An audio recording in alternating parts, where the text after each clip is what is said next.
The secret to navigating change is... This is interview one, take one.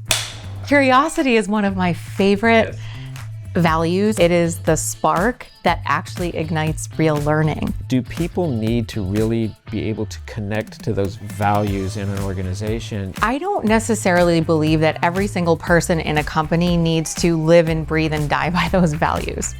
I think it's actually more important that people that work in a company, they see those values in action. Culture is really, it's not the words on a wall.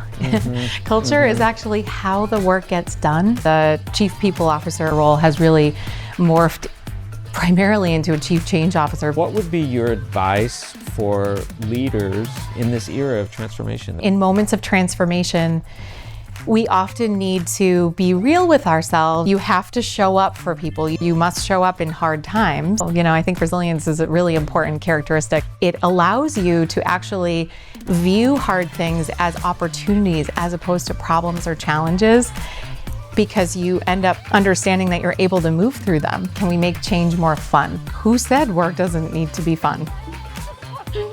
Yes, go again. What do you think companies should do to tap into that potential and then help people move to performance? They need to be surrounded by the right conditions to learn and to innovate and to fail fast and to take risks.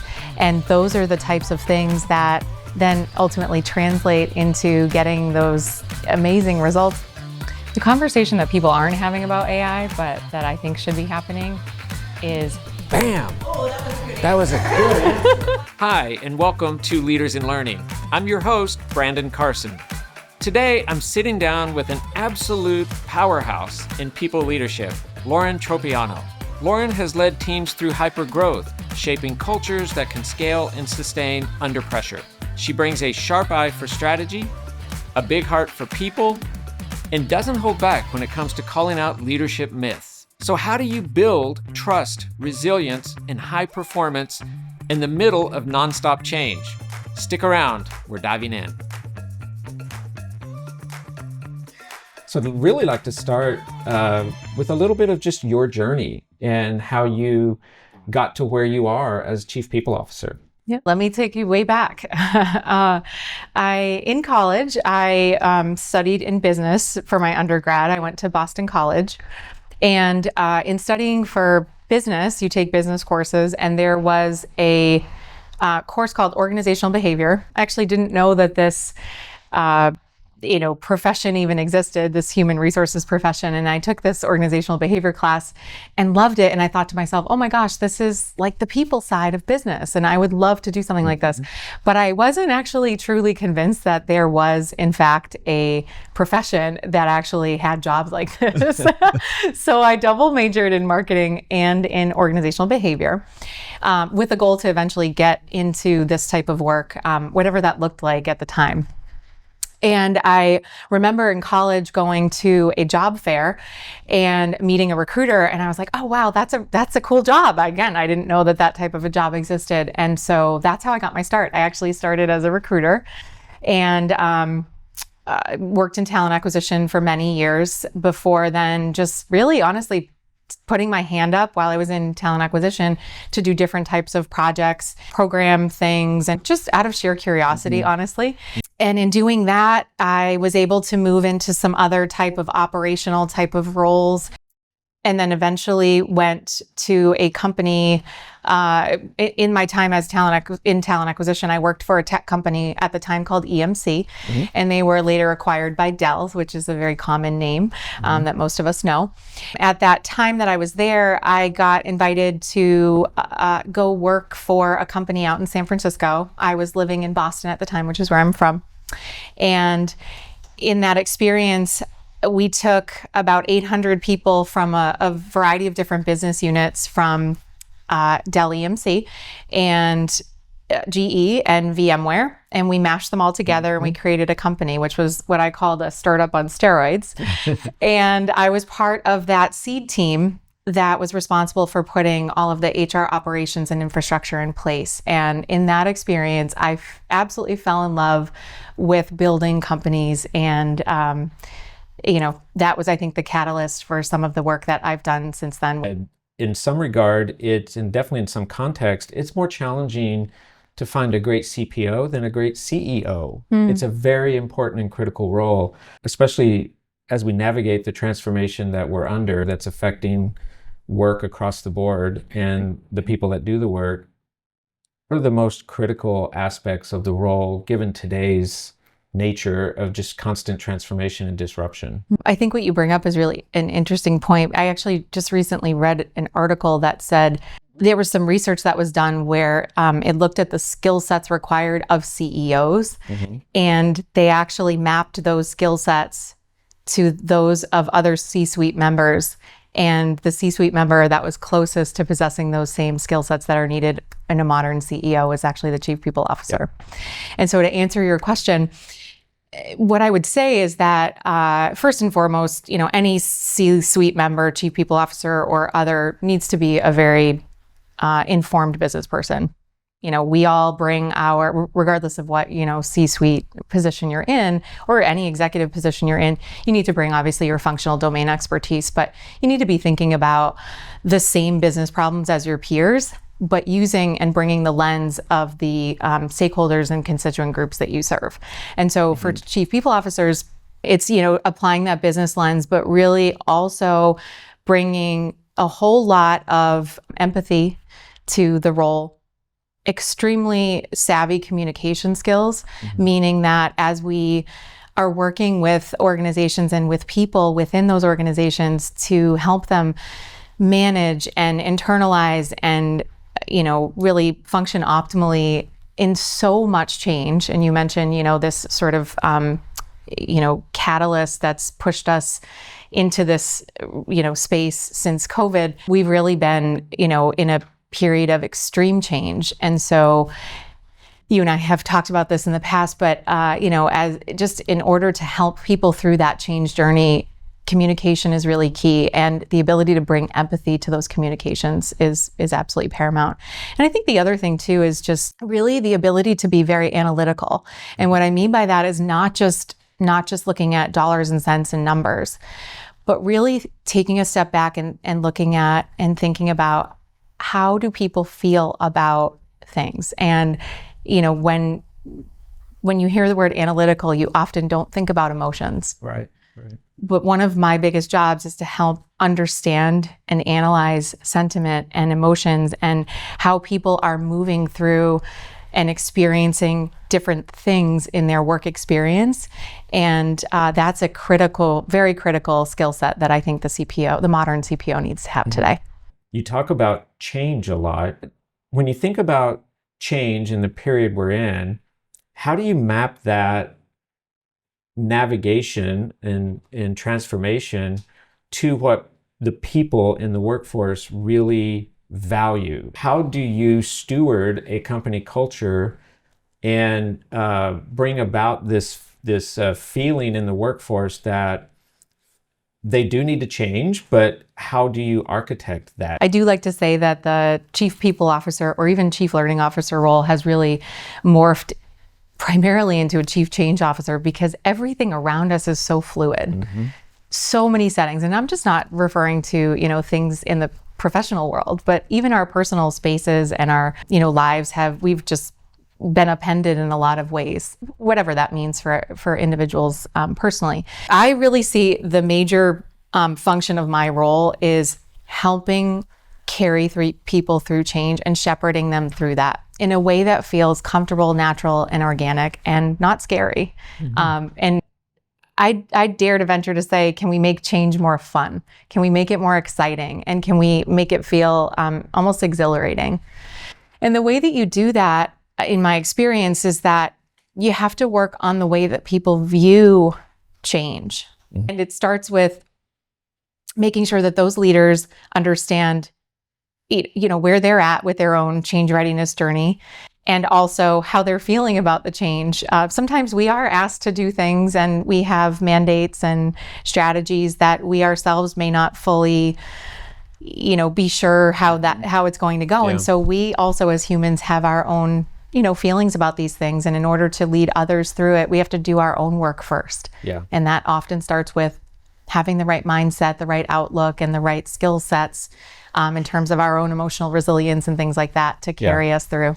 Yeah. When you think about what the workforce needs, but also what the business needs, how do you bring those two together to help shape the culture and the values of an organization? Any company that wants to engage the people that work within it needs to have a very clear vision. People need to know, where are we going? What is it that I am signing up to get excited about? Do I believe in those things? So again, without a clearly articulated vision, which then, translates into a direction and a strategy and all of that, it's hard to really, get people rallied and excited. So that's the first thing. And that clearly is the responsibility of the CEO and the board and the executive team, as well as we think about how to, bring that into the organization. If you start with the vision, and we want to, make sure that the people that are within any organization are connected to it, we have to focus on that connective tissue. And how do we make sure that every single person in the company understands that vision and understands what their contribution either currently is or potentially could be to making some meaningful impact on that vision. And every single person in the company should feel some way to personally connect with that vision. That could be in talking with customers day to day. It could be in building and developing product. It could be in getting out there and sharing that vision on social media. Whatever it is very, very critical that we as humans feel that sense of connectedness to something bigger than ourselves. So that is, I think, the foundation for all culture work, is making sure that you have a really strong vision and that you are paying attention to how that translates for people and how people can connect. Culture is really, it's not the words on a wall. Culture is actually how the work gets done and how the people within a company engage with and treat each other and make decisions, and it's all of the how that happens within a company. It's like how the engine works. That's what culture really is. It's not what people say it is or what they want it to be. It's actually how it feels to work somewhere. So I really love that, talking about culture as the feeling, how people feel. And wanted to ask you a little bit about value. Do people need to really be able to connect to those values and understand the reality of them and see them in action for them to feel like the culture is representative of a place they want to be? This may be a bit of a unique take, but I don't necessarily believe that every single person in a company needs to live and breathe and die by those values. I think it's actually more important that people that work in a company, they see those values in action. And ideally that they feel connected to at least one or a couple of them. But understanding that, we're wanting to build more unique workplaces, people that bring different perspectives and life experiences, it would be pretty naive, in my opinion, to want to make sure that every single person is very rigidly aligned with every single value. But I do think it's important that it's understood and that they are espoused in terms of how a company operates together. And then, I'll give you a good example. One of my personal values is transparency. And I think it's also important to, help people understand, what does transparency mean for me, and how will that then show up if you're in a relationship with me, whether that be a work relationship or, a friendship or whatnot. I'll keep it real with you.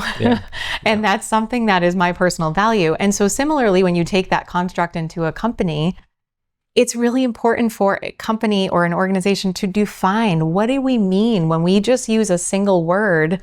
We should really define what that means for people so that they can actually, grasp onto it, and also, do some thinking about whether or not they feel that that is something that they not only understand, but can get behind. And again, so we don't necessarily, I think, that companies and leaders within companies shouldn't necessarily look for perfect alignment every time, but at least a common understanding of what those are. And then for each employee to really feel, yeah, these are authentic and these are true and real to what it feels like to work here. Because people do observe their leaders and they're looking for those signals, right? Years ago, I was reading a book by Satya Nadella where he shared his journey to CEO of Microsoft. And when he came into role, he shared in the book that it was important for the culture of the organization to move from being a know-it-all culture to a learn-it-all culture. And he saw that as foundational for becoming a learning company, which would be important in the era that, especially the era we've been undergoing for the last several years. And you can look at the difference between the stock price and the market cap from when he started as CEO to where it is now. I think the stock is 1,000% higher than what it was. So culture shifts can be really critical and important, especially for companies in certain eras or certain phases of their evolution. How important is it for you as a leader to recognize when a culture needs to shift and to become a steward of that shift? I think it's important to, constantly be evaluating if your culture is actually matching the moment that you need of your business.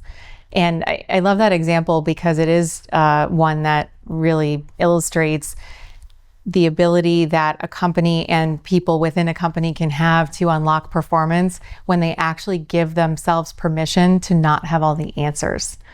And in not having all the answers, you're able to explore, wow, what if I learned this, or what if we tried that? It is a perfect playing field for innovation, for curiosity, which, is a favorite of mine, as we've talked about. And it, creates the conditions also for people to say, hey, I don't know, or I haven't done that before. And those are very powerful statements for creating conditions of safety that people need to learn and to innovate and to fail fast and to take risks. And those are the types of things that then ultimately translate into getting those amazing results that you talked about, and oftentimes can lead to turnarounds or massive shifts in innovation or strategy. But it really starts with, being able to safely say, no matter what role you're in or whatever level that you're in, like, hey, I don't have all the answers, but what I do have is a curiosity and a willingness and a desire to figure out how to get them with all of you around me and with me. I also talk often about childlike curiosity, which is that period in our life where we are just so curious about the world. And I think if we in business can tap into that and find that for ourselves, every single person that works in a professional setting or any setting, really, if we can find that within ourselves, it is so powerful to unlock our own ability to grow and evolve as humans and evolve as experts in our crafts.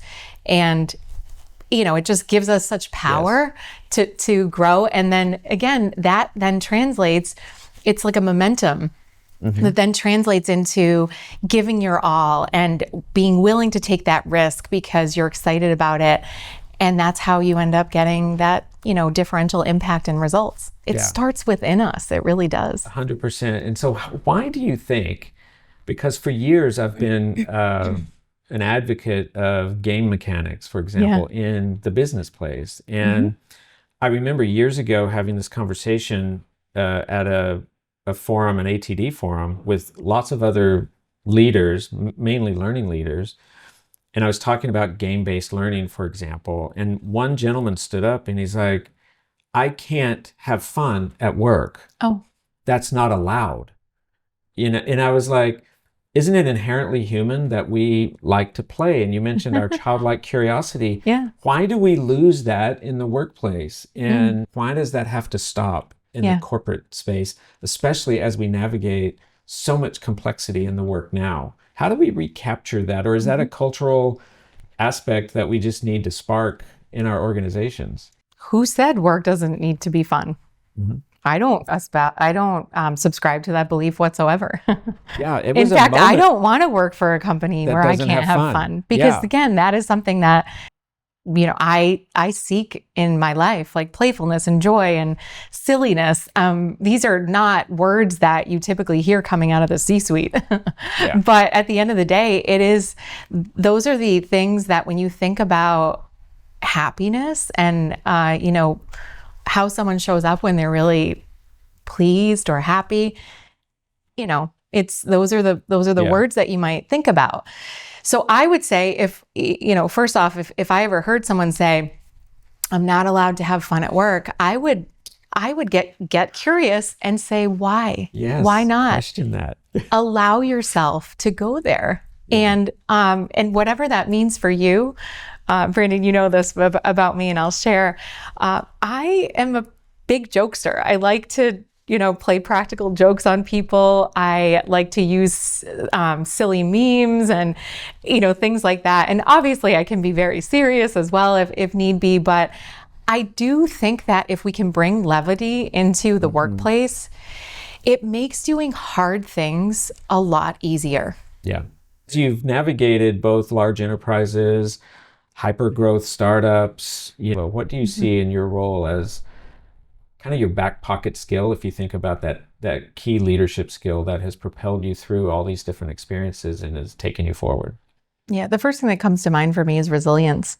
And that, I think it's an interesting shift and pivot off of our topic of playfulness, because resilience can have a very, serious implication and undertone. But when I think about what has carried me through times when, I maybe have doubted my ability to do something, or knowing that I had to step into a difficult space or a tough conversation, I have always gone back to, hey, I can do this. And I know that I will get on the other side of this and either have learned something or have grown, even if it's getting it into a place of discomfort, and, expanding what I didn't think was possible and, kind of proving to myself. So I think resilience is something that's very powerful. And I love that one too, because I think it's very accessible for people, no matter where you are in your life or in an organization. It doesn't discriminate based on role or level or anything like that. We all have our life experiences that have taught us resilience, whether that be falling off a bike for the first time or getting up and doing a public speaking, or even just like failing publicly or even privately.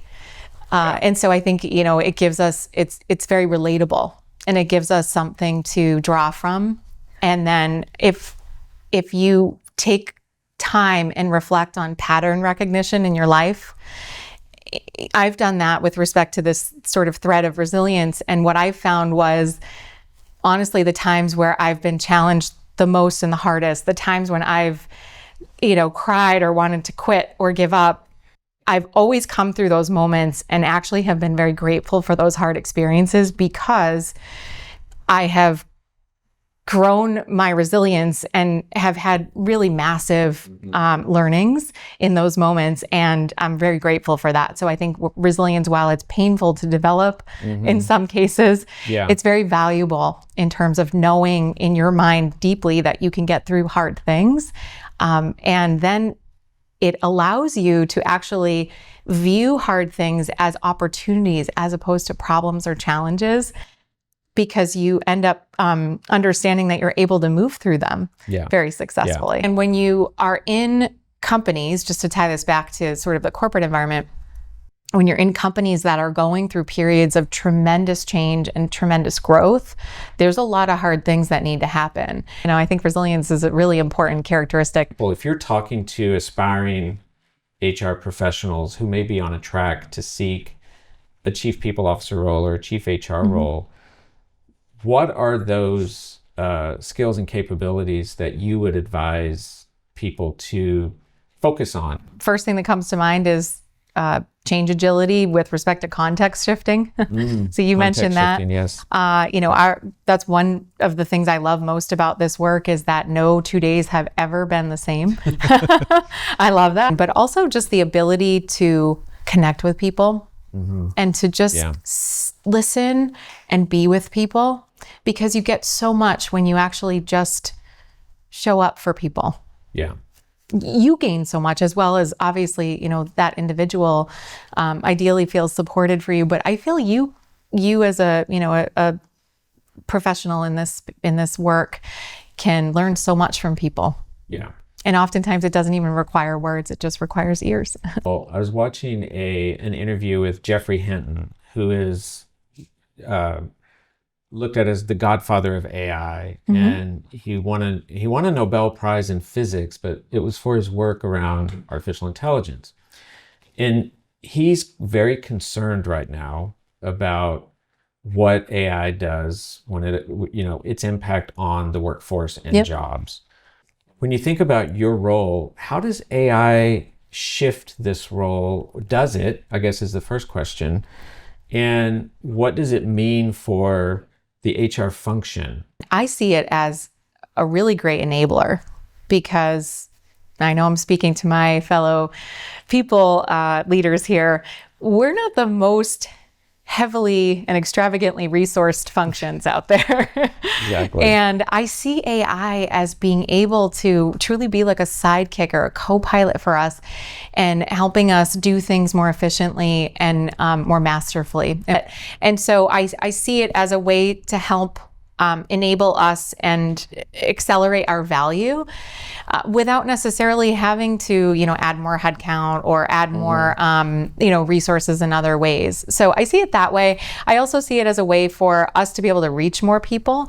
So if we're able to, in the example of an employee that may have a question, rather than having a people ops, specialist maybe, scour through some documents or some information for an answer, AI could potentially serve that answer up very, easily, and then it frees that people ops specialist up to do different work that maybe AI wouldn't be as capable of doing, because they don't, the AI doesn't understand nuance or complexity or, contextual situations. Yeah. So I see it as an enabler within the people team. And, again, I'm quite curious about it. It's not something that I, by any means, am an expert in, but I think, using this new moment as an invitation to explore it a little bit and figure out, well, how can we unlock some additional value and impact of our current team by using it? That's what sort of gets me excited. You're saying that AI may actually amplify the humanity in the workforce in some regard. Yep. Where does the role of HR and transparency fall into this as automation and AI gets more integrated into the workforce or into the workplace? I think we talked about this before, but transparency is a personal value of mine. So I'm honestly constantly thinking about, how can we be more transparent? Because I do think that transparency is an underpinning or a foundation for trust. And that's why I feel so strongly about transparency and authenticity. Honestly, they sort of are like cousins in a way. I think that that's an important tie into what you're talking about with AI, because I do think that there is this conversation about trusting AI.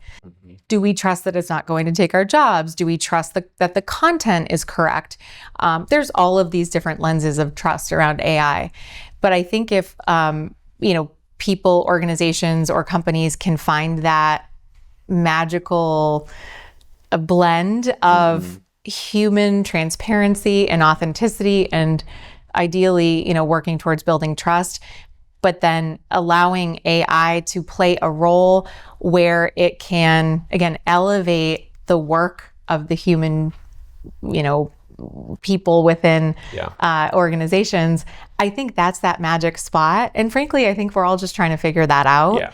I do think, though, that there will always be a place for humans working with humans. It's just the nature of what we do. And of course, no one has a crystal ball. There's going to be robots and more machines and, more tech around us, which is exciting as well. But I still think that we as human beings, our fundamental need for connection with other human beings will always be there. It's just a tenet of who we are as a species. It's interesting that you bring up trust in that sort of arc, because it seems really critically important now. If you look at the Edelman data that came out towards the end of last year, where trust is at its lowest for both government and companies, people just don't trust companies right now, and or government, or information in general.